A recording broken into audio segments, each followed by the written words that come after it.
గీతం భూముల క్రమబద్ధీకరణకు జీవీఎంసీ ఆమోదం తెలిపింది. చర్చ లేకుండానే 15 అంశాలను మేయర్ ఆమోదించారు. వైసీపీ కార్పొరేటర్లతో బొత్స సమావేశమయ్యారు.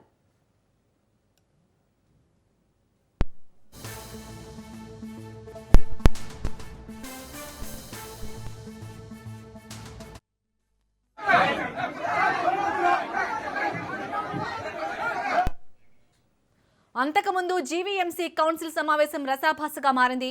మేయర్ పోడియం దగ్గర వైసీపీ నేతలు ఆందోళనకు దిగారు. గీతం భూముల అంశాన్ని అజెండా నుంచి తొలగించాలని పట్టుబట్టారు. అధికార విపక్షాల మధ్య తోపులాట జరిగింది. ముగ్గురు వైసీపీ సభ్యులపై సస్పెన్షన్ వేటు వేశారు.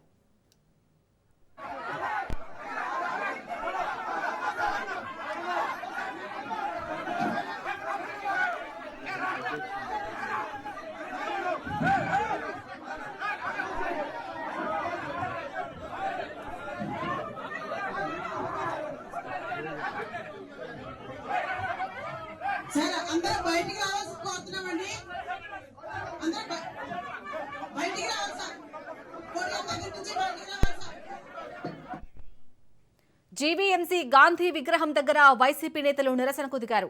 గీతం యూనివర్సిటీకి ప్రభుత్వ భూముల క్రమబద్ధీకరణను వ్యతిరేకిస్తున్న వైసీపీ నేతలు రెగ్యులరైజేషన్ ఆలోచనను వెనక్కి తీసుకోవాలని డిమాండ్ చేస్తున్నారు.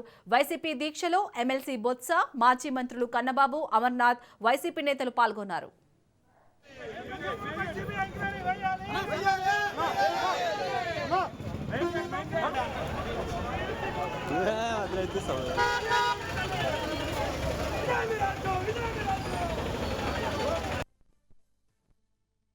విశాఖ ప్రజల ఆస్తులు కాపాడడానికి భూదోపిడీ తొలగించాలి, తొలగించాలి.